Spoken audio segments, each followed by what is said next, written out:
And welcome once again to the Party of One podcast, the actual play RPG podcast where the gaming table is always set for two. I'm your host as always, Jeff Stormer, and this week on the show, we are celebrating a very special occasion on the show. That's right, it's March Madness, and we are playing a little bit of basketball with my dear friend Riley Hopkins in a game of full court. In 1992, NCAA teams from Troy State University and DeVry University of Atlanta played the highest scoring game in recorded basketball history. Until right now. Full Court by friends of the show Kara Assertion and Janie Jaffe is a fast-paced card game for two players. You take on the role of college athletes on opposing basketball teams attempting to play the highest scoring game possible. Over the course of 4 10-minute quarters, you answer questions to tell the story of the game, your teammates, and your dreams. And nothing is more important than moving fast. I don't know if you can tell how excited I was for this game. I have been dreaming of making this game a reality on the show for years, and we finally lined it up. We finally got it out the door for March Madness, which I'm so excited about. I'm ready to play some goddamn basketball. I hope that you enjoy this game as much as we enjoyed playing it. I really think it's a blast to listen to. You can learn more information about Full Court in the show notes. Now, of course, Riley Hopkins, my guest this week, requires no introduction. You know them from their many appearances on Party of One. You also know them from the podcast Minds There, but for the grace of Pod Go We. You know them from Never Believe It, or as it is now called, No Peace. You know them from an absolute bounty of shows on the Moonshot Podcast Network, but right now they have 2 projects in particular that you need to know about. The first is the new season of Riley Hopkins and Their Amazing Friends, Interstitial Infinity. Imagine taking some of pop culture's most troubled teens, Shadow the Hedgehog, Shigeo Kageyama from Mob Psycho 100, Trish Una from JoJo's Bizarre Adventure, Audrey Jensen from Scream, the TV show based on the movie, and Alphonse Elric from Full Metal Alchemist. You take those characters and you put them on the Infinity Train, a magical train which puts people through trials to make them better people. That is Interstitial Infinity. It is an absolute fucking delight. It is a show that I adore with my entire being, and I hope that you check it out. And the other thing is that Interstitial Infinity is an actual play of Interstitial 2nd Edition. You know Interstitial, the Kingdom Hearts fanfiction-inspired role-playing game. Interstitial 2E is that, but better. It is mechanically improved. It uplifts the entire experience. It is all built around taking toys out of the toy box, smashing them together, and it is currently on Kickstarter, burning through stretch goals with an ultimate goal of achieving everything is interstitial. A massive goal in which you not just play with other characters, universes, you play with other games. It brings in mechanics from games like, Street Magic by friend of the show, Kara Assertion, and brings them into Interstitial as existing playbooks to create this weird multi-game experience. This game fucking rules. I love it so, so much. Please go check it out. You can find a link to Interstitial 2E in the show notes. And finally, before we dive in, an ad about a podcast that some dear friends make that I really enjoy and I think you should check out. Hey, party people! My name's Ariel Nissenblatt. My name's Ned Donovan. And we are the hosts of Daily Tips that may or may not help you. We are a daily podcast and video show that gives you a tip of the day that, well, may or may not help you. Every single day. Well, really Monday through Friday, but 1 to 2 minute tips. You can take them or leave them. And you know who took them? The host of this very podcast, Jeff Stormer, who says about our show, Daily Tips is a delight. Great, often unexpected advice delivered by good friends with wonderful, inviting energy. A wonderful daily check-in. That's so good. Thank you, Jeff Stormer. We love you for that review. Ned, what is your favorite tip from our vast collection of tips that we've put out into the world so far? Oh, this is so easy. And for everyone listening right now, you can do it right now. Check your spam folder. There is an email in there that you are missing. Check it. Ariel, what's yours? Thank you so much for asking. I would encourage everybody to become a collector of something. You'll never be bored again because you'll always be searching for something to add to your collection. I love that. And that's a little snippet of what you'll get on Daily Tips that may or may not help you with Ariel and Ned. You can find us wherever you listen to podcasts, or you can search for us on social media at Daily Tips Pod. So we're going to throw it to future Jeff now. Enjoy this week's episode of Party of One. Thanks, Past Ned. And with all that said, let's go ahead and throw it over to me in the past so that he can get started with the show. Take it past me. Thanks, future me. I think you should know well by this point how exactly excited I am that I am sitting down with Riley Hopkins. Riley, thank you so much for coming on Party of One. Thanks for having me. Jeff, it's an important thing to note that I'm not Riley Hopkins. I am Jeff Stormer still, I believe. I believe you are canonically Jeff Stormer. That is so. In Actually, fact, correct. thanks, future me, very much for introducing this episode. That's fair. That's fair. That's valid. Hey, you know what? I'm excited to be here. My name is Riley Hopkins. I am a game designer. I'm also the host of the podcast Minds on the Moonshot Network, where me and Andrew Sherman, every single week, we make a podcast based on listener suggestions. I am also one of the hosts of one of the hosts and voices on Interstitial Infinity, the latest season of Riley Hopkins and their amazing friends. Interstitial Infinity is a game of Interstitial Second Edition, which I will talk about in a moment, that is set on the Infinity Train. From Infinity Train, it features a variety of your favorite fictional characters, including Shadow the Hedgehog, including Trish Una from JoJo's Bizarre Adventure, including Audrey from Scream, the TV series. Thank you. And as well as Alphonse Elric, which is played by Marn, as well as my character, which I have saved for last. I am playing Shadow the Hedgehog. You know Shadow the Hedgehog? Shadow, you forgot Shigeo Kageyama from Mob Psycho 100. You're right. Jay, I am sorry. I forgot Shigeo from Mob Psycho. You get to listen to a bunch of troubled teens on board the Infinity Train. You can find that in the latest season of Riley Hopkins and their amazing friends. But also, crucially, the thing that I want to talk about is a little game called Interstitial Second Edition. You don't have to do my pitches for me. I can tell you right now that Interstitial Second Edition is on Kickstarter, has cruised swimmingly just about past the 13,000 mark. By the time you hear this, it will. We've released Interstitial Second Edition, which is if I took Interstitial and what if it was a good game instead of a game that had good ideas? Bang, bang, boom, I've done it. It is a killer game. You can find it at bit.ly/interstitial2E. That is capital I, capital 2, capital E. And from there, you'll get to there. And I'm currently moving towards the Everything is Interstitial splat book. Jeff, have I talked to you about this?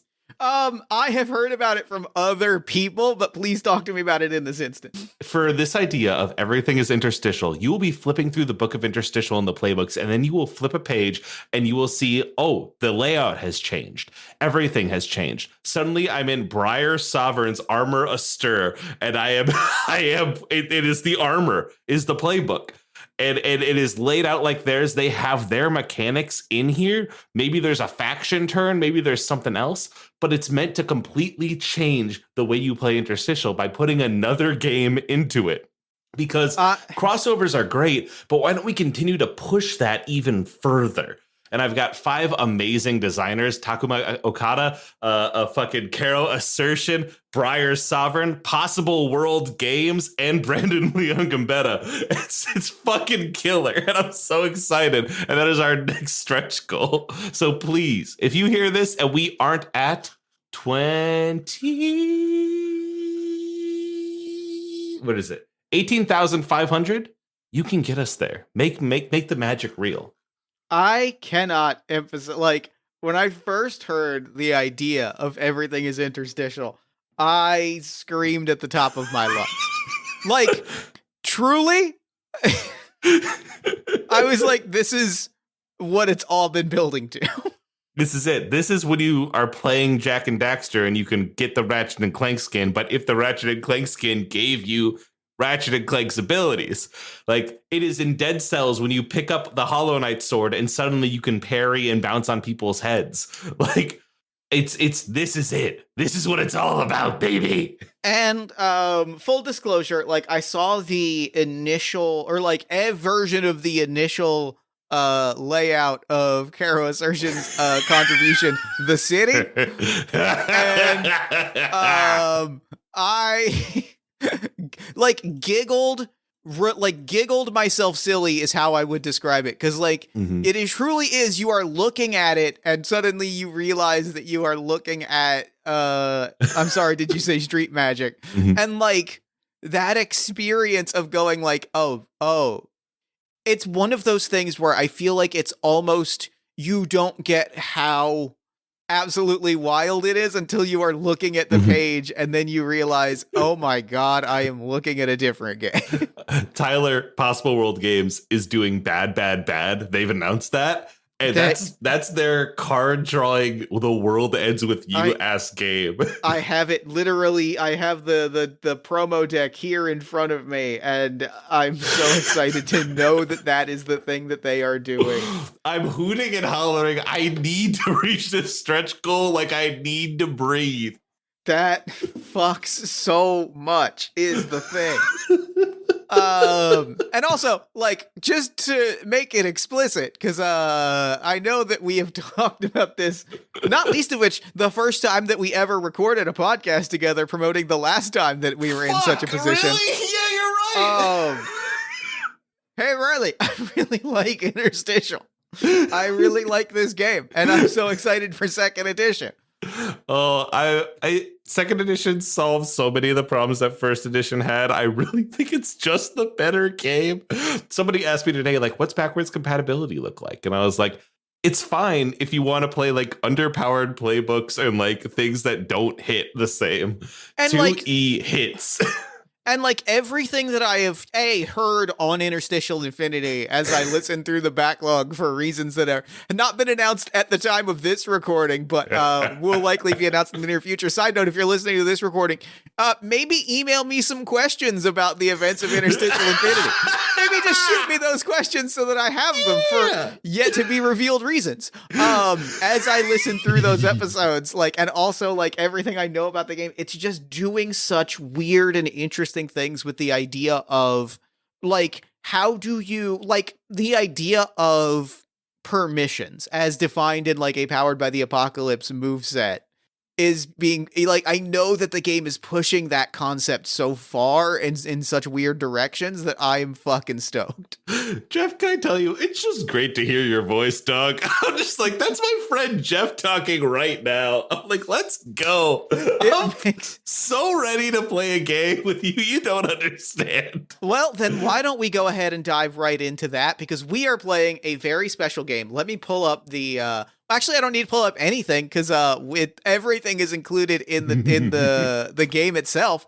We're gonna start drawing some warm-up cards, and I'm going to say, let me see if there's a way to zoom in on here. Now, for this, we're gonna be building teams, right? Correct. Can I pitch you something that came to my head fully formed today? Yes. What is your favorite lineup that the Sixers have had? Oh my God. I mean, it's probably like, admittedly, it's probably the one that we had, like, if not right now. So if not right now, it's probably like very recent past because like I am only fleetingly aware of like specific rosters. I'd say that's fair. I currently have the Basketball Reference website up for the 2011-2012 Chicago Bulls roster. Which is like your Derrick Rose, your Joakim Noah, Carlos Boozer, Omar Asik, Jimmy Butler, Luol Deng, Taj Gibson, Kyle Korver. Like, I'm like, what if we played your favorite Sixers versus my favorite Bulls? I really like this idea. Hold on. It's probably like, I don't think it's the 2023 season. I think I'm going to go with like, is it the bubble? Is the bubble the one that I it's not the bubble. It's the one right after the bubble is I think the one that I'm really leaning on. Who do we got? It's the 2021-2022 season. In part because I think this is before we lost. Is this after we lost Boban? When did we lose Boban? Because Boban was special. You know Boban. Yeah. I know. I know what you're talking about. Boban, for the listeners that don't know, Google Boban. I'm pretty sure it's the first result if you Google. It is, in fact, just Google Boban. The man is spectacular. He was just this gigantic man. He was this gigantic man, and I miss Boban a lot.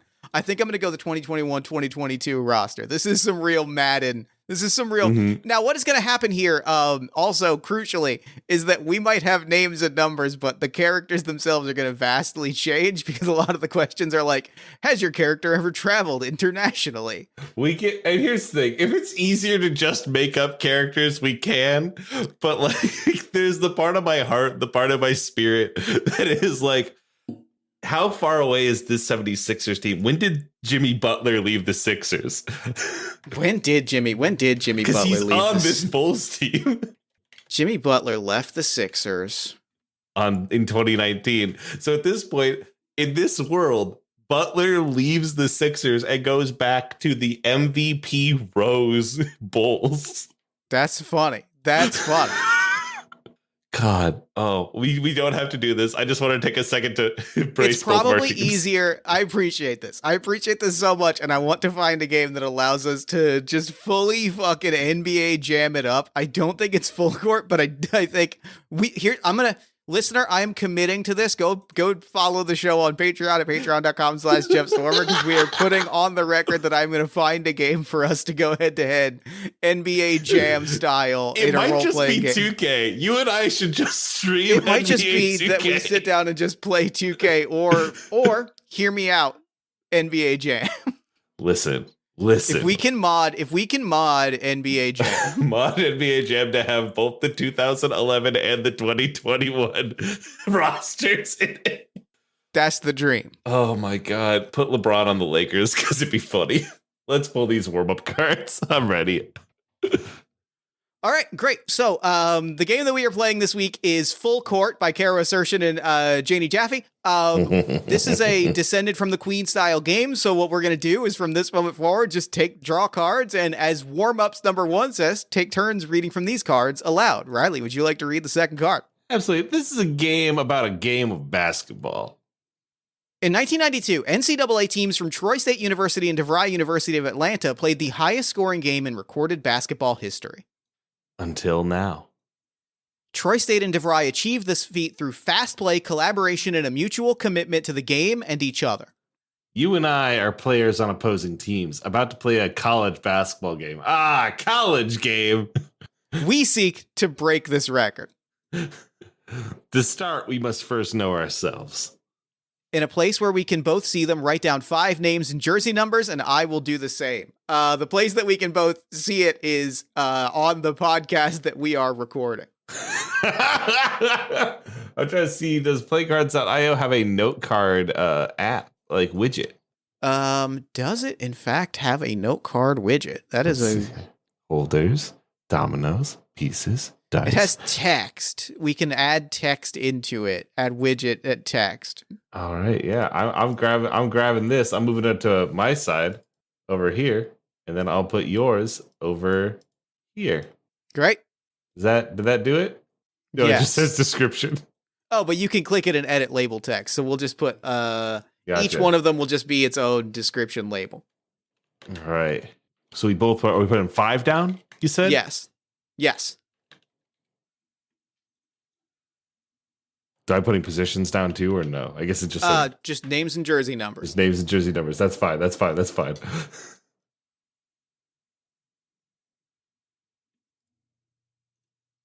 All right, I've got my 5 names. I have my 5 names. Great. This is great. Why don't we go one by one? Who's one from your names? Choose one from your names. Here's what we'll do. Let's introduce our roster one by one. Do you want to go first, or should I? I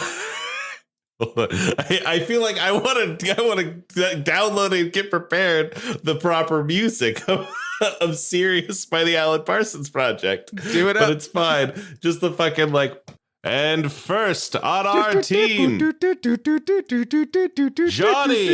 Gumpry, number 23. Introducing number 69, Morris Troutman. Number 35, Jamar Gone Gaga. Number 13, Jorth Pennington. Number 2, Ty Schwartz. Number 71, Orlando Ramirez. Number 99, Marquis Kageyama. Number 8, Nermal Garfield. And number 8, Brian, not that one, Scalabrini. And number 11, Rex Olympus. So now you're going to choose one of your 6 names and I say circle it, but we'll just know which one is circled. I'm feeling Jorth Pennington. Jorth Pennington is the one that I'm pulling on. That's where I'm going. So it's saying this is our own, like we picked this on. Yeah, Like, I think that we are. The other names and numbers are your teammates on the court. So you're going to choose which one represents your character, and the other ones are your teammates on the court. All right, then I am going to pick Jamar Gangaga, I think. Okay. The other names and numbers you have written are your teammates on the court. Read us the next one. Name the school your team comes from. I will do the same. This is obviously the University of Iowa team. I gotta go Temple University. Jeff, it does pain me to be playing college ball instead of professional ball, but know that because I love you and I love Party of One, I'm doing it. I appreciate this. I appreciate this a lot. I'm glad that we have that on mic. Listeners, appreciate what is happening here. Appreciate the sacrifices that we have made. One of my favorite jokes is when people go like, "Oh, do you like what college team do you like?" I was like, "Oh no, I only like professional sports. I don't like to watch children play." That's admittedly very funny. They get really mad. Okay. Riley, here are the rules to play. Read us the next card. This is a game about answering questions. We will take turns drawing cards. When you draw a card, read the prompt aloud and answer it. Save each card you answer. This is a game about speed, not about memory. Give the answers that come to mind. Don't worry whether they're good. Nothing is more important than moving fast. The game is split into 4 quarters. Each quarter is 10 minutes long and has its own deck of questions. If you have not done so, sort, shuffle, and set aside each deck for now. Recall and shuffle, recall and shuffle, recall and shuffle, recall and shuffle, recall and shuffle. There will be a short break between each quarter and a longer break at halftime. We will use these breaks to catch our breath, jog our memories, and step away from the court. If you draw a card during play you'd rather not answer, discard it and draw another. If at any time you or I feel left out of breath or out of focus or overwhelmed, we can call a timeout and pause the clock until we are ready to resume. Do we have only 3 timeouts? I believe we have an unlimited timeouts, but you know what? It's fine. When we are ready, we have a timer set for 10 minutes. The first quarter will begin as soon as we start the clock. Are we ready to start the clock and begin this game? Oh, Jeff. Listen, I just played basketball. Jeff doesn't need to include that in the podcast. Jeff, I am ready to go. I appreciate this so much. Let me just title my team here. We are Iowa winners over here. We are Temple University. I believe we are the Red Owls. We are the Temple Owls. Yes. The Hawkeyes, known as Iowa winners because you win when you're in Iowa. That song Black and Yellow, that was about us. You know, people count out Philly a lot, and we're going to show them what happens when they count out Philadelphia. Let's fucking go, baby. Let's fucking go.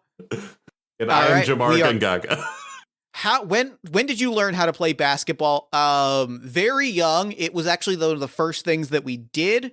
It was one of my earliest memories was playing basketball with my brothers and then playing basketball in school. It has been part of my life for as long as I can remember. Do I like school? Not necessarily, but University of Iowa is a party school, and that is kind of the focus of my endeavors here. Who on your team is your best friend? I love Nermal Garfield a whole lot. Nermal Garfield, very smart, low key, very funny in that way that you don't think that they're making a joke until almost after it's over and you have to look back on it. Kind of the funniest human being you'll ever meet. What did I go to school for? Jamar Gangaga went to school for... It's actually a very quiet thing. Originally went to school for photography, but the flood recently hit Iowa City. You know what I mean? And knocked out a lot of the art buildings. And so instead of being able to do that, I had to find somewhere else to put my my attention. And I played ball in high school. I didn't get any scholarships for it, so I tried out. And we've just, that was 3 years ago at this point. Did you have an allowance as a kid? Gotta go with the answer that makes me laugh. I can't my allowance was the money that I made on the court. Oh, so you played like horse. You swindled people. I was playing horse and doing shootouts, and I had an allowance, but I earned it. You listen to your coach's advice. Obviously, coach has my best interest at heart. Coach is here because coach knows how to play ball. Like, yeah, he never made it in the pros, but he's here now. And like that kind of inspiration, even if he wasn't all the way up there, he knows what to do. And so I trust coach. What's the best advice you ever received? The best advice I ever received was from like a high school gym teacher who pulled me aside after a particular game and said, like, look, you're very good. Sometimes it's not about being good. Sometimes you got to play a little bit under your skill level if you really want to like get people to pay attention, or if you get people to not think that you're an asshole. I don't always listen to that advice, but it is genuinely pretty good advice sometimes. What's the coolest thing you've ever done? There was a time in high school. Now stay with me here. We were playing the game. We were down by 2, and the buzzer was getting close. It was fourth quarter. This would have gotten us to state, right? And we're moving across. I get the ball from the handoff, and I start moving down the thing. And they have basically a wall there on the half court line, and the timer's clicking down. I know I'm not going to be able to put it through, get through, and get in. So I just shoot it. I throw it. I hear my coach yelling at me. I hear the audience drop silent, and it's this lob from half court. This is 3/4 court, and it goes in and cinches. The buzzer hits while it's in the air, and it feels like it takes another minute for the ball to get down through the hoop, but it does, and it lands it. And I make those 3 points, and we go up, and we go to state. We do get blown out at state, but that victory, that stays in my mind. Do you think there are any recruiters in the crowd? Probably. I mean, this is a big game. I think at this point, especially being an upperclassman, I think that it is foolish to not assume that somebody is watching. But at the same time, word's going to get out about how great I am one way or the other. So frankly, I don't give that much of a shit. If you ever run a marathon? No, I'm a basketball player. Thanks for your question. Next. How long have you been playing? Since day one. Like, how long have I been playing basketball? All my life. How long have I been seriously playing basketball? All my goddamn life. Next question. Is your team important to you? My team is everything to me. These guys gave me somewhere to go when I had nowhere else to go. They have a energy about them. They push me to be better. They push me to be the best point guard that you can be. And I am that. And I know I'm that. And it's because they are there helping me be that. Have you ever traveled internationally? I don't think I've traveled really anywhere that isn't for basketball. I think I grew up in the city. I'm from the city. Frankly, like, the city has been my home my whole life. It was really only going to school for basketball that gave me any kind of travel outside of home. Do you enjoy doing warm-ups? Warm-ups are the most important part of the game. If you don't warm up, what are you doing? Like that's how you hurt yourself. That's how you hurt your team. That's what coach says. Are you any good at cooking? I love cooking, actually. Like, cooking, if I weren't playing basketball, I might be in cooking school. I cooked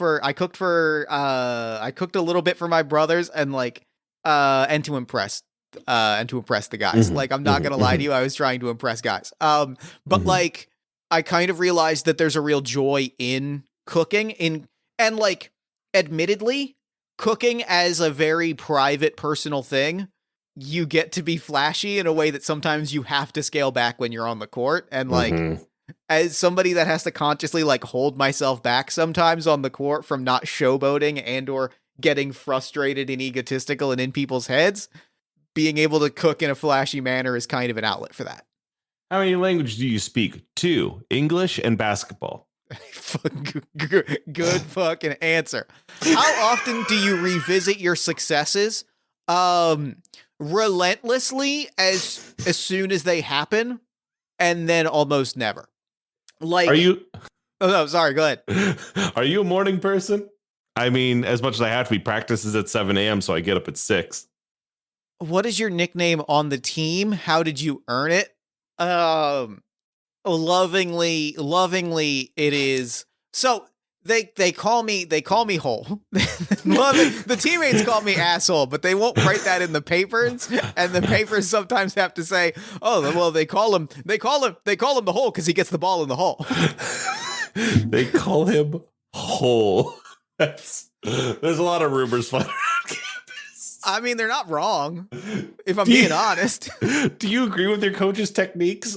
Do I breathe? Is the sky blue? Of course I agree with coach's techniques. Coach is the one that has got us here playing against Philly in this game. Like, yes, we're all parts of a bigger machine, and you got to look at that. There's no place for hero ball here. What is your team's mascot? It's Owly the Owl, if I'm not mistaken. I mean, I'm pretty sure it's Hooter the Owl. It's Hooter the Owl. We love Hooter the Owl. And you know what? A Hawkeye can take out a fucking owl in a heartbeat. What did you have for breakfast? That's a great question. Like I said, I get up early in the morning, and what I always do is I crack 5 eggs into a pan. They are over easy. I make 1 thing of toast, 2 pieces of toast. That is 1 thing of toast. A thing of toast is 2 pieces of toast. You understand? And I eat all those eggs and that toast, and that gives me the protein I need to get to practice. I made a sausage, egg, and cheese bunt cake for the entire team.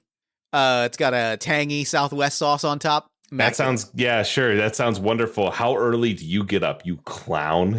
I get up early because a good breakfast sets the tone for the day. Fastest player on your team? I mean, I wish I could say it's me, but Morris Troutman fucking smokes me every single goddamn time. Am I superstitious? Yeah. Ghosts are real. Demons are among us, and I'm aware of them. All right. That's what coach says. Every time at practice, we sit down, we get in a little prayer circle, and we all remember our past lives. Who is the sloppiest player on your team? Yeah, Hole, who's the sloppiest player on your team? On the court, it's Rex Olympus. Off the court, they call me Hole for a reason.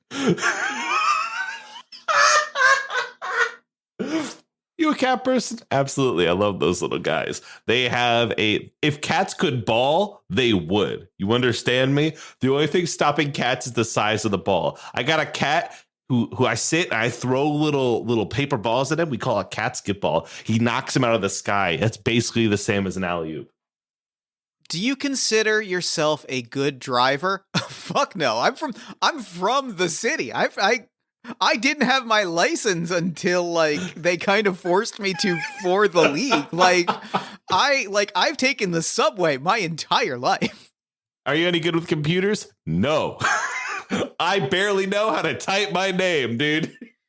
I'm here to tweet and get out. End of first quarter. We can take a breath. I'm having the goddamn time of my life. This is great. Very good. Jorth Hole Pennington, is that right? That is Jorth the Hole Pennington. Jorth the Hole Pennington. Well, here's the thing. The fact that you said that changed my answer immediately, and I feel so much better about. I can't tell you how good I feel about the line on the court. It's Rex. Off the court, they hold me Hole for a reason. It's so funny. This game is good because I do have to hope the quip that's in my brain comes out correctly. I have to trust my intuition. It's great. I feel so good about this. Are we ready for the second quarter? I'm absolutely ready for the second quarter. Are you ready for me to open up? Hit it up. All right. Who here wants you off the team? Listen, I'm not going to say much about this, but I do think that Brian, not that one, Scalabrini, I think he wants me gone because I think he's aiming for the point guard spot. I don't think he's good enough for the point guard spot, but I think he wants it. Who do you recognize in the bleachers? There is a messy breakup ex. He was cute. He was cute. We had a great time. Things did not go well, and I do not wish that he was here. Who on your team respects your advice?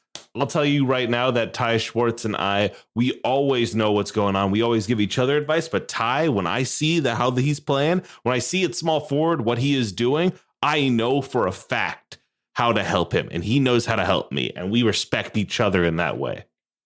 Are you getting enough sleep? I am cooking for the entire team, and I don't have to be. No.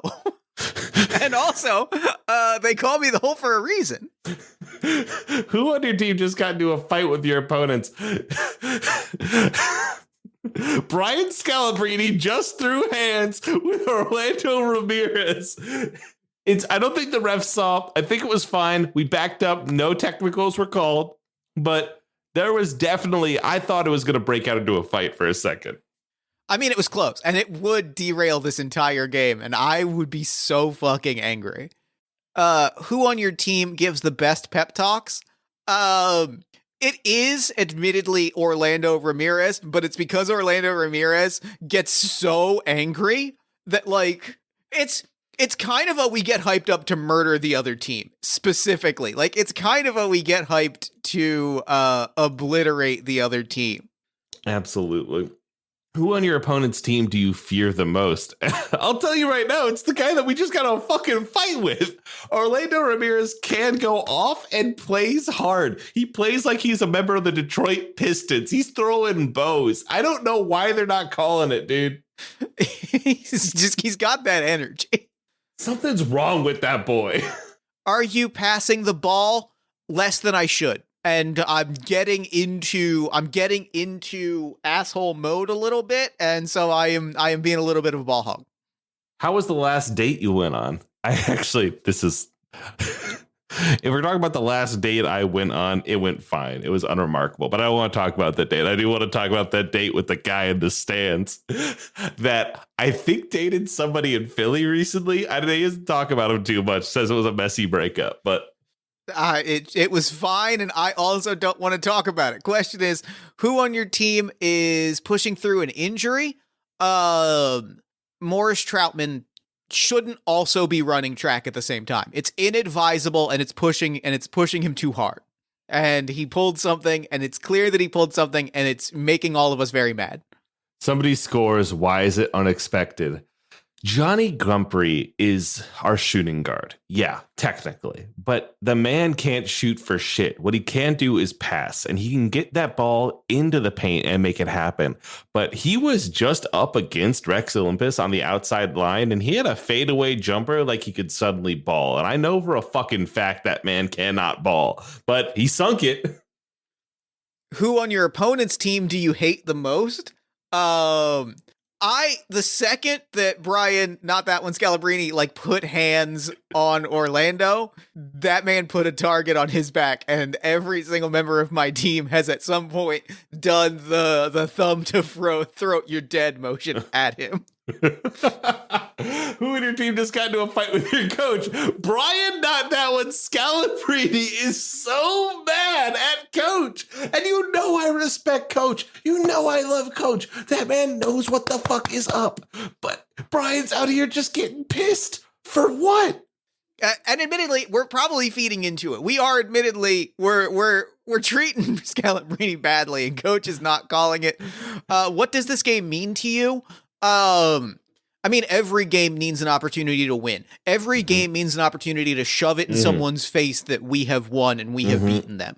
Like, this game individually might not mean anything to me beyond, like, moving us forward towards the playoffs. What this means to me is that I get to shove it in your fucking face.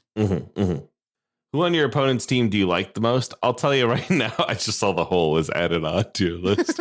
I'll tell you right now that Nermal Garfield guy, he's got something. I heard him making quips like before tip off. He's got something about him. That guy's a goober. I like him. The commentators keep complimenting an opposing player. Do you agree? I mean, Johnny Gumphrey, like, that fade, they have talked about that fade for so long, and like they are gushing about it. And like Rex Olympus, admittedly not the best at blocking, not the best at not the best defensive player that we've ever had. that fade fucking ripped. Like, that was a moment that was Allen Iverson jumping over a fucker to dunk. Like, no one saw that moment coming. So, like, yeah, we should talk about it because it might not happen again. And it did fucking rule. Who on your team knows your coffee order? I'll tell you right now that Marquis Kageyama does make sure we all have our coffees, and my coffee order ain't fucking complicated. It is a black coffee, large, then get another one. Put those together. That's it. Double the amount of coffee. That's so much coffee. Who is the weakest player on your team, and how do you treat them?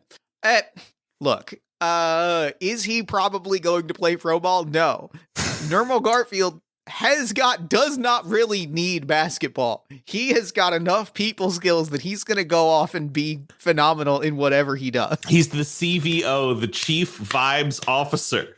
He is playing a role on this team and whatever he ends up doing, and it's not going to be basketball because he's not very good. He's going to be phenomenal. Who's on the bench who shouldn't be? There's another player that I haven't talked about yet. And, you know, he does warm the bench, but it's because you need a sixth man, right? And like, I don't know, Brian's a pain in the ass. And so I hate having him on the team, but we got to have him on the team. And so we do have another man on our bench, our sixth man sitting there. And his name is Regatta de Blanc. And Regatta's great. Reggie's fantastic. And like, I think he can really do better than Brian. And I just don't know why we don't put him out, because also he's like an affable guy. Right, sure. There's an energy to that feels like it should be here, especially when Brian is getting schooled this badly.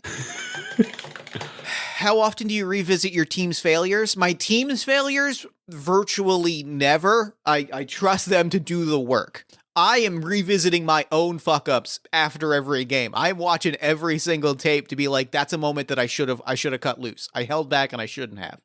Why haven't they reset the shot clock? So we are right now, this possession is driving me insane because it keeps, we are getting steals left and right and left and right. And so it clicks back, right? But we haven't had that solid click end of possession play that is driving me crazy. And it's Morris is getting in. He sprints down to the end of the line and like Ty's able to get in front of him and steal it back.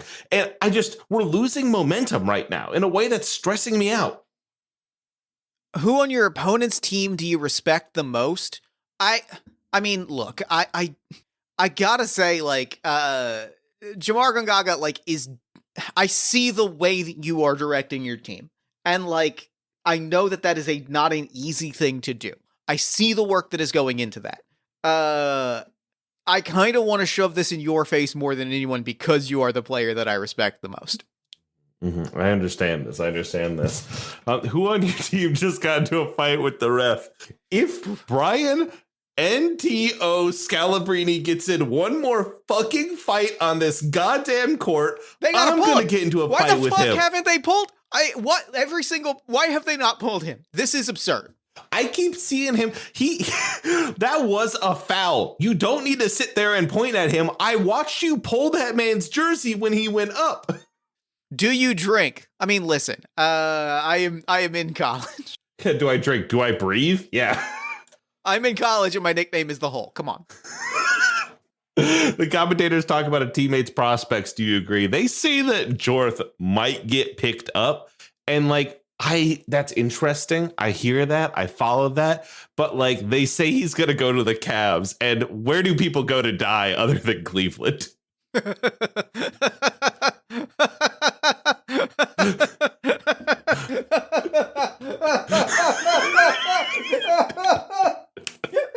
That's halftime.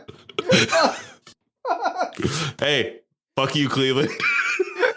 Look, Cleveland, I'm sorry. Fuck you. Joakim Noah voice. No one ever goes on vacation to Cleveland. Oh, man.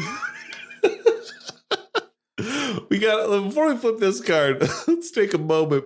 We're cooking here. We're cooking something. This is good. This is BNTOS is a motherfucker, and I'm liking that a lot. I like Normal Chief Vibes Officer Garfield.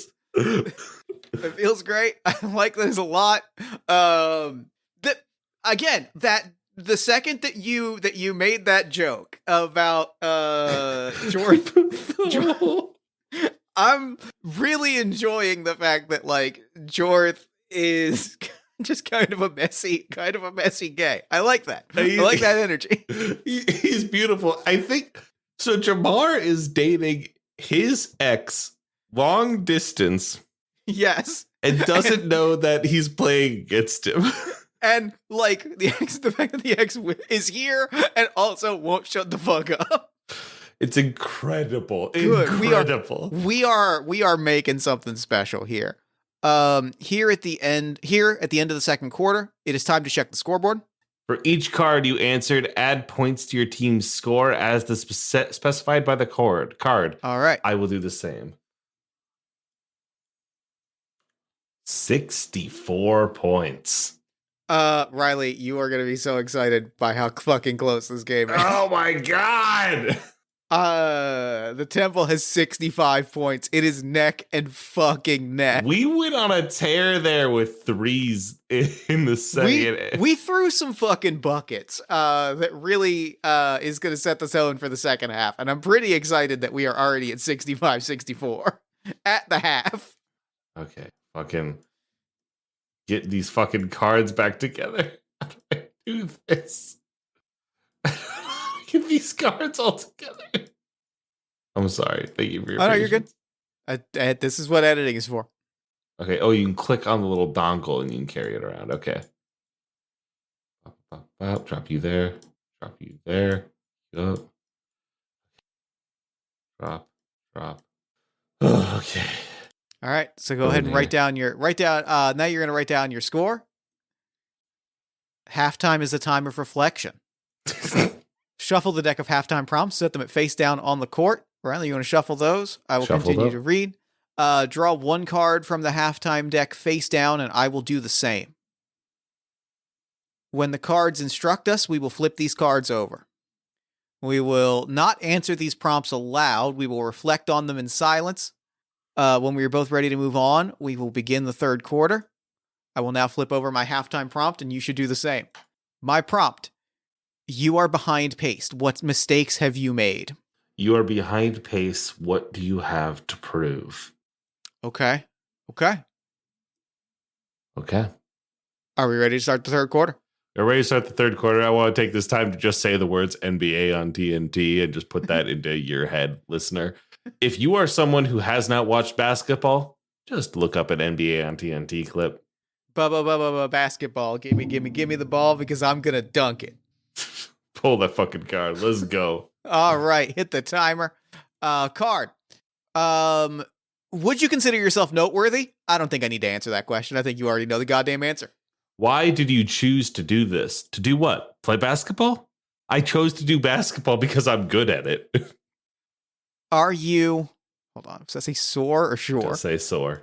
Are you sore? Yeah, of course I'm goddamn sore. That's what basketball is. You ever shoplifted? Yes, of course. If you haven't, you're a fucking dweeb. Do you wish your team had different players?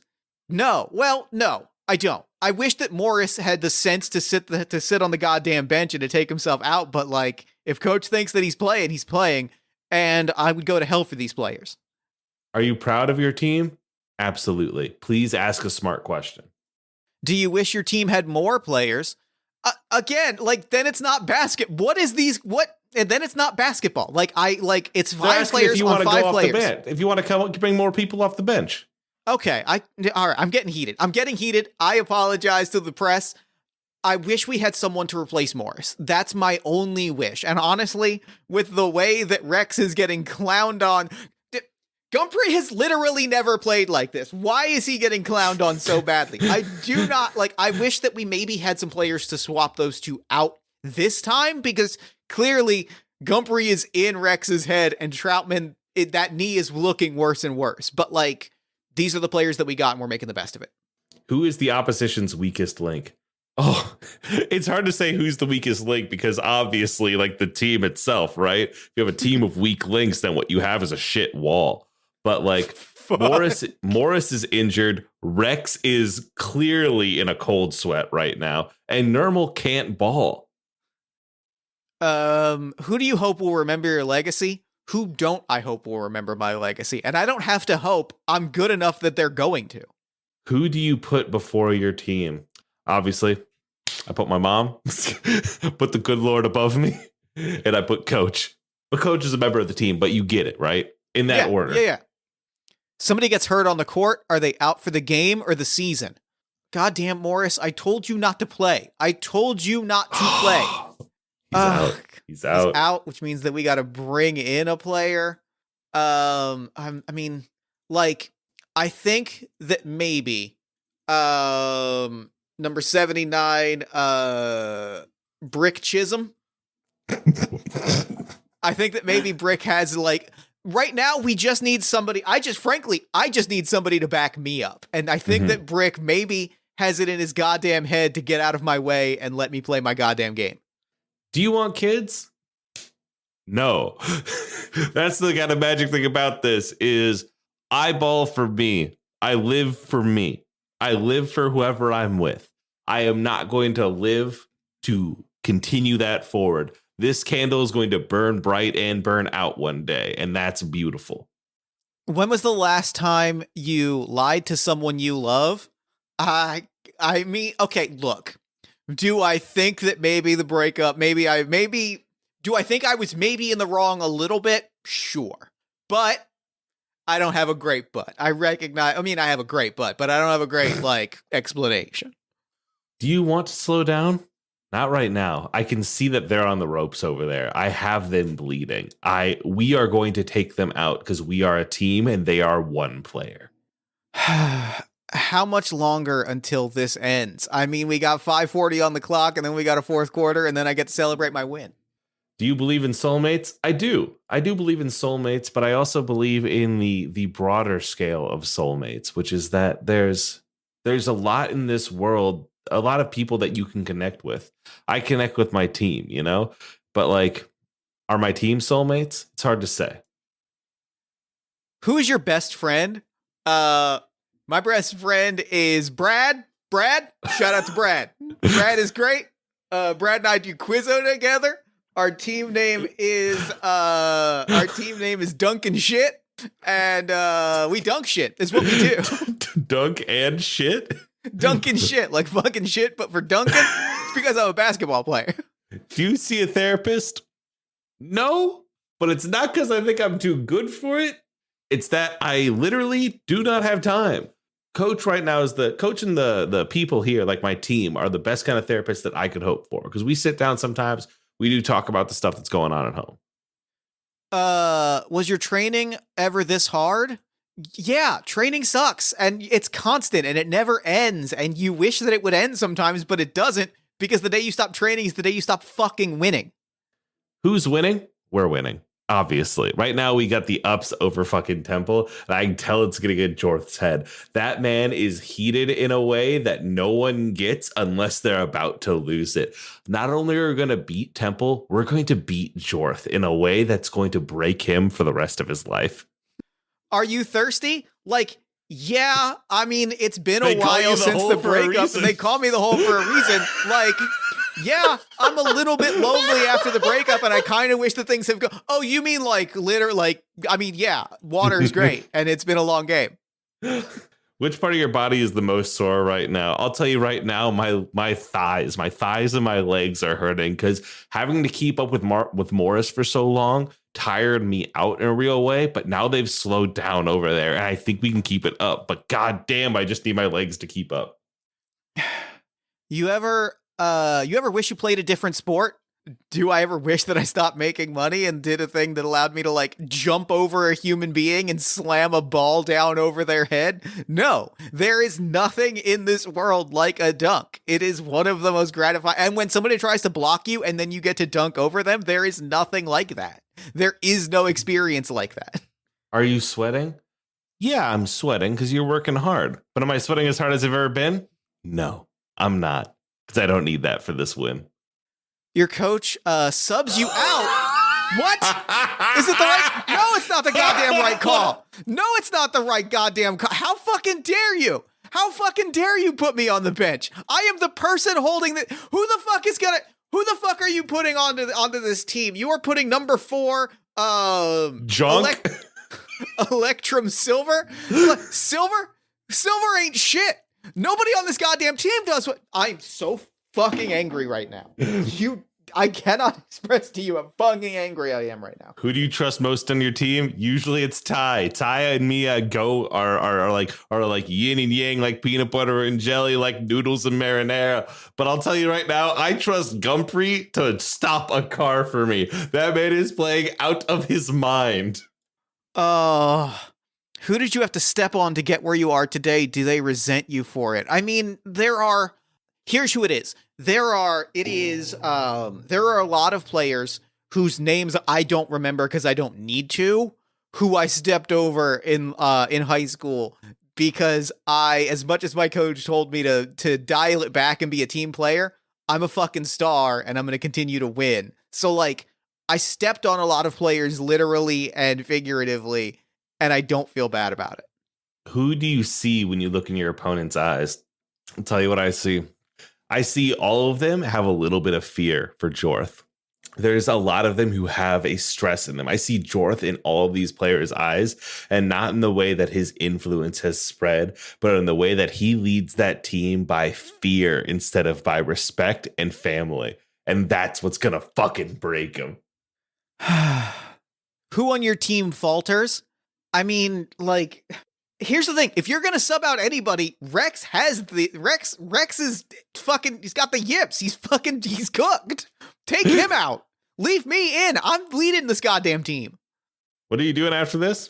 I think I'm going to go hit up the airliner. I'm going to go to No Downtown. Shout out to No Downtown, the sandwich shop in Iowa City that I still dream about to this day. You go get that shit. You have a good time. Go to airliner, get a pizza. Maybe stop by Deadwood. Have a good fucking time. You know what it is.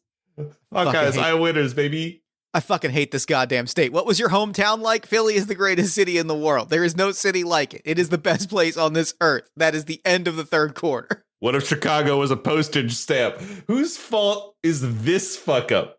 That's on me. That's on me, everybody. You know what? I was playing too hot. I was getting in my head. I felt cocky against Temple. I felt a fire in my chest, and I thought I could take it further than I could. And I played too hard. That's on me. That's on me. I'll sit this one out. Okay. Fourth quarter. Oh, shit. Okay. Take a moment to breathe. The slow growing of like, I got 8 coach questions at the beginning, which means like, oh, we are the coach team. Like, we are a team. We are the Spurs. We are together.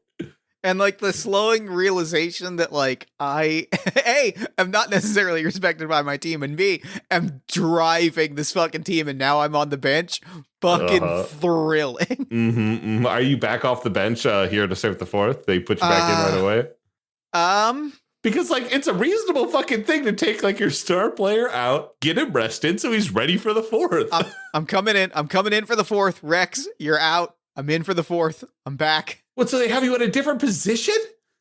You know what? No, I got Electrum's back on the bench. Electrum, you're on the bench. Listen, there's a world in which, like, say, like, Rex, right now, I have Brian as my shooting guard. Rex could be the shooting guard. You could bring out Rex, have you in at shooting instead of at point or whatever. Yeah, that sounds right. Like right now, I think that we need just Rex off, and like our shooting guard situation is not great. I'm even gonna go further and say like I've told the coach, put me the fucking shooting guard. I will do what I have to do. That's fine. I will play the role that I need to play to win this fucking game. Oh my God. All right. Fourth quarter. Are you ready, baby? I am ready. Flip it. Let's go. Why don't you just embrace chaos? Because chaos is what leads a team to fall apart.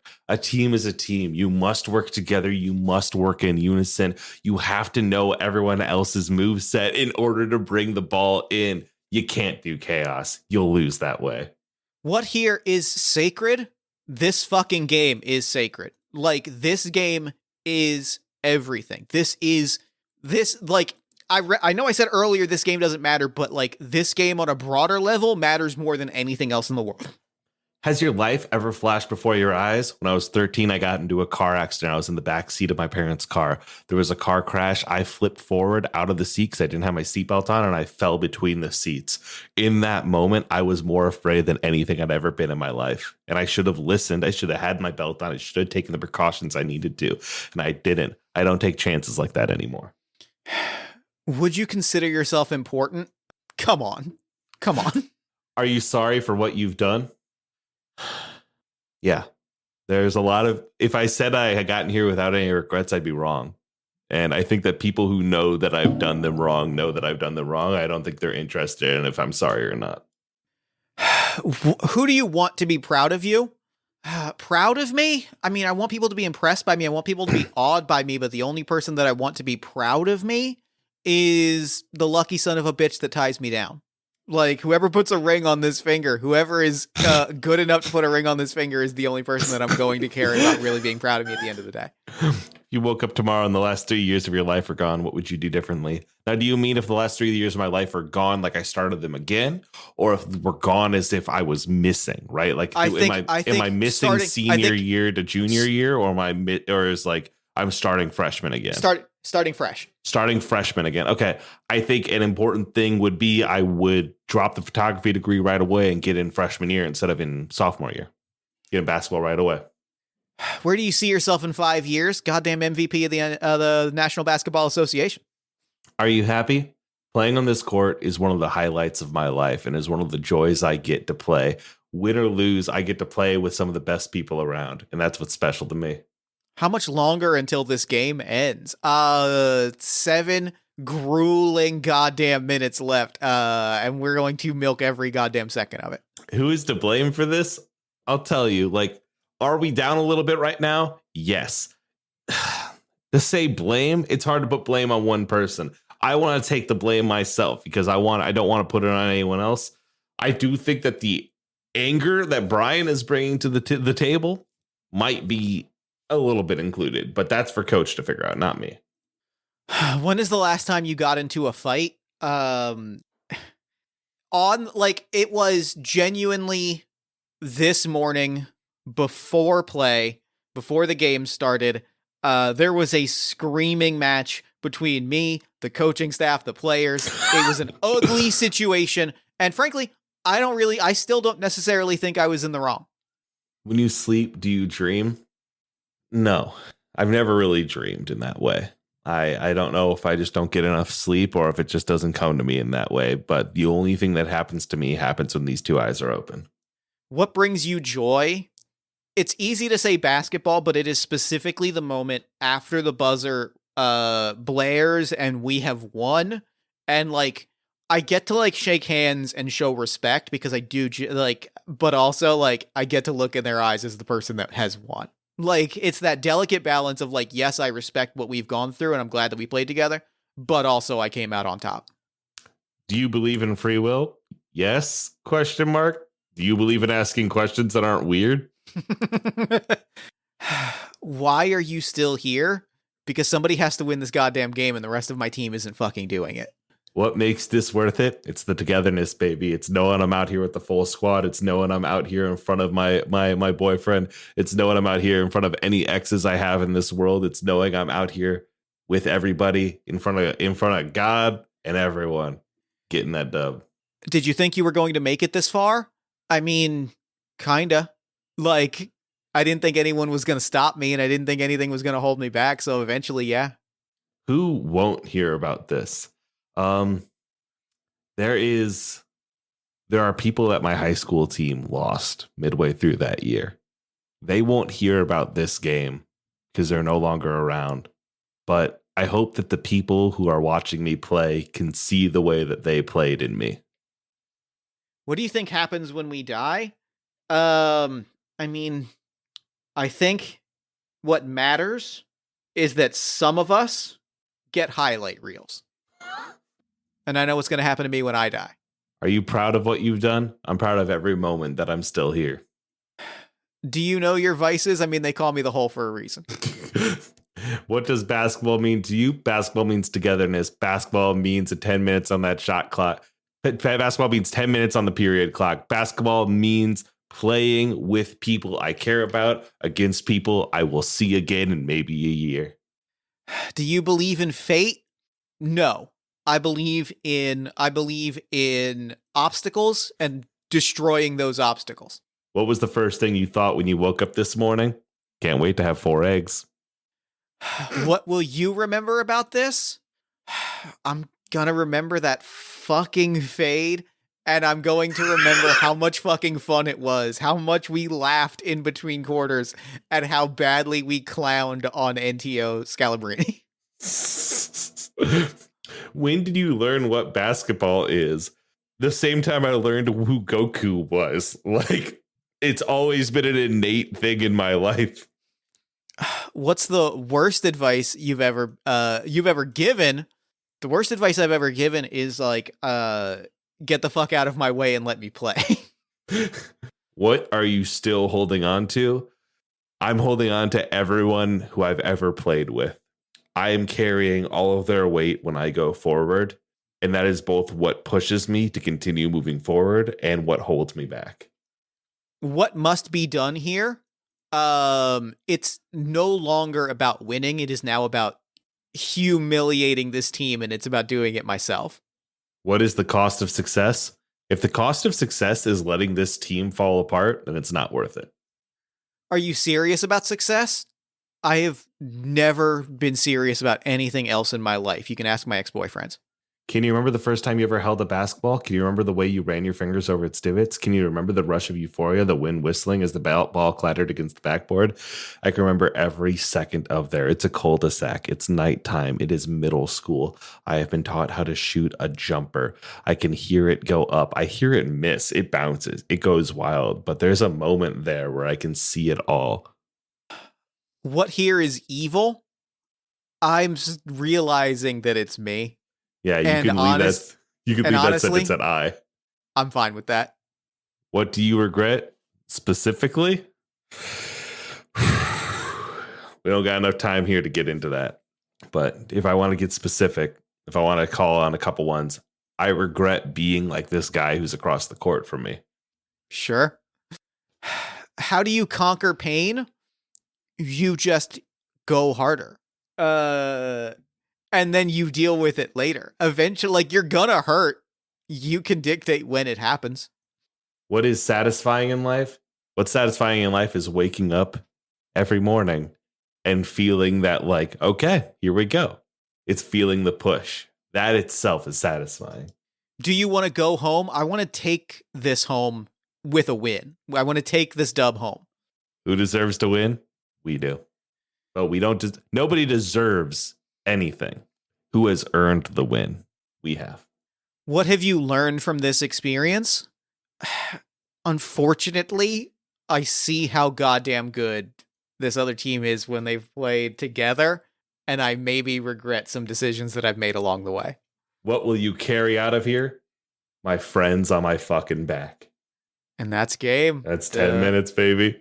The game is over. As we did at halftime, tally the points you earned from each question from the second half, and then add all of your points together, and I will do the same. Oh, wow. I went on a fucking tear with threes in the third, baby.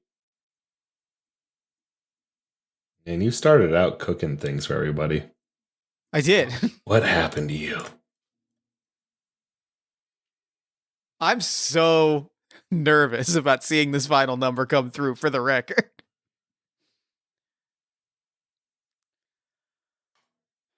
Final score of today's game is the University of Iowa with 153 points to Temple University at 162. In a place where we can see it, we've written down our final score. The final score of the game. There are no more questions, no answers, no more points to earn. Once again, read off the numbers and jersey numbers of your teammates, and I will do the same. Riley, would you like to go first and read off your team name and all of your members? Number 23, Johnny Gumphrey, played out of his mind. Number 35, Jamar Gongaga, the leader of the team, the heart of the Cards. Ty Schwartz, the number 2, at number 2. Marquis Kageyama, number 99. Brian NTO Scalabrini, number 8. And of course, our bench warmer and number 6, our 6th man, the best in the world, number 79, Regatta de Blanc. Number 79, Brick Chisholm, thinks he can take my place and he can goddamn eat shit. Number 4, Electrum Silver. Electrum Silver thinks he can take my place and he can eat shit. Brick Chisholm stepped up when we needed him. Number 71, Orlando Ramirez, the bloody knife at the heart of our team that keeps our murderous intent and drives us to win. Number 8, Nermo Garfield, genuinely too good a person to belong on this particular team. Number 13, simultaneously point guard and shooting guard, Jorth the Hole Pennington. But also kind of the entire team, Jorth the Hole Pennington. Number 11, Rex Olympus, dual athlete at a cost. Or number 69, Morris Troutman. Rex Olympus, I hope that you get over whatever has gotten in your head. We are left with a story and an empty court. In the spirit of fast play, collaboration, and mutual commitment to the game and each other, shake hands with your opponent. Riley Hopkins, good game. Hey, good game. Thank you for the game. Good game. You good come game. to shake my hand at the end of the game, and I shake your hand with a smile on and no sense of loss in my eyes. And, like, that shakes me more than anything else in the game. Like, I have already, like, the thing is, I know that we are not supposed to do this, but it's the nature of things. I have already been shaken, even in a win, by your team, like, playing together in a way that, like, you have exposed the holes in my team and maybe in my life, and I am haunted by this. I leave that haunted by this. I walk off stage and I go kiss your ex. Yeah, and I see that. And after the kiss, there's a moment where I lock eyes with my ex, and I'm fucking gone. I am a cartoon smoke shape out the fucking door. It is nope, not gonna be here for this. Fuck. Riley, this rule. Hey, love is life and life is short, baby. I'm happy to be here. I'm so fucking happy with this game. Can I ask you? Yeah. What was your favorite moment from play? What were the things that really stood out to you? There was like the moment that it became clear that you were an egomaniac. Like, I feel like something cracked open in this game. But like the moment that you got taken out in the third quarter, at the end of the third quarter, when it's like garbage time, you're probably already winning, and you threw a hissy fit is like that. I will hold in my memory. That's so fucking funny. I cannot believe that we naturally made Goku and Vegeta. I cannot believe that, like, by nature of the prompts themselves, we naturally pulled Goku and Vegeta. And pulled a Goku and Vegeta rivalry. And right down to the final moment when Goku looks in Vegeta's eyes and is like, yeah, we had a great fight. And Vegeta's like, you lost. You need to be destroyed right now. And you are not. And I am horrified by this. Listen, hey, Toriyama's work is so impactful on every single one of us forever and ever, and will always hold that place in how we tell stories. And this is one of those moments. And I know I've said it already. I said it at halftime. The reveal, the line, yeah. like the line about the hole and like realizing, yeah, okay, that's gotta just be that, like, I am sloppy outside the ring. And then like slowly realizing that part of why I'm sloppy outside the ring is because I am an egomaniac. You're a sociopath. Who just like does not treat people well. Fucking rules. I'm so bummed I lost, but also I'm like, yeah, you know, what's the matter, baby? And a win at what cost is a real satisfying end for Jorth. I'm stoked. This ruled. Riley, thank you so much for playing this with me. I am overjoyed. Thank you for having me. I will always play ball with you. We should do a NBA 2K draft sometime where we get like 6 or 7 people together, and then we just draft from the NBA roster pool as if they were all free agents, and then play each other with those teams. We can make this happen literally any day that we want. This is on the table. We're going to make this a reality. Fuck. This was so much fun. I'm so happy about this. I'm fucking beaming. Before we wrap things up, Riley, where can people find you and your work online? You can find me on Tumblr at RevRyeBread. You can find me on Blue Sky at badfuckingpodcasts.com. And you can find me on X unwillingly if you're still looking. But otherwise, my games are at mymothercangotohell.com or revrybread.itch.io. Most importantly, you can find me on podcasts Riley Hopkins and Their Amazing Friends, the podcast Minds There But For the Grace of Pod Go We, and No Piece, the One Piece randomized watch podcast. We're 8 episodes in, and we randomized the episode we're going to watch every time. I've seen most of One Piece. The other 2 have not. It is a ordeal. I love it. I've already said that I love your podcasts. I love your games. I love Interstitial 2E, which is on Kickstarter now. Interstitial Forever. Hopefully funded by the time this episode comes out. But if it doesn't, go fucking fix that. It's funded already, but there's more sky yet to fly in. And yeah, anyway, all of these things rule. Riley, thank you so much for joining us today. And for now, I'm going to throw it over to me in the future so that he can wrap up with the show. Actually, I'm going to throw it to me in the future so you can wrap up with the show. Please do it. Jeff, if you give me the script, I will read the outro. Do it. Throw it to yourself in the future. It can future me. Thanks, past me. And thanks again to Riley for coming on the show. That game was honestly a dream come true. Like, that game was the most joyful experience that I can possibly express. I am just over the moon about it. I've been smiling about it ever since. I do desperately want to find some time to do some head-to-head NBA rumbling. So stay tuned for that, Riley. I'll be in touch. Anyway, in the meantime, check the show notes for links to Interstitial Infinity, Interstitial 2E Kickstarter, Burning Through Stretch Goals. Everything is Interstitial. And you can find Riley various places on the internet at RevRyeBread. That's Rev like Reverend Rye like Rye Bread. Then while you're on Twitter, follow us at Party of One Pod. Like us on Facebook at facebook.com/PartyOfOnePodcast. Find us on TikTok at Party of One Podcast. Find us on Tumblr at Party of One Pod. Subscribe to our newsletter at buttondown.email/PartyOfOnePodcast. And join our Discord community at bit.ly/PartyOfOneDiscord. If you enjoy the show, there's a lot of ways to support it. You can support us financially at patreon.com/JeffStormer or ko-fi.com/JeffStormer. You can give us a nice iTunes review, shout us out to a friend, give us some love on social media.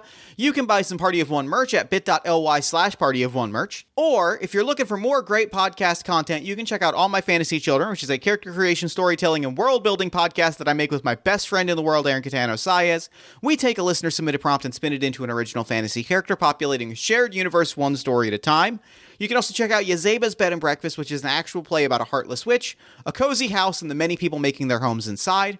Both of those you can find wherever you get your podcasts.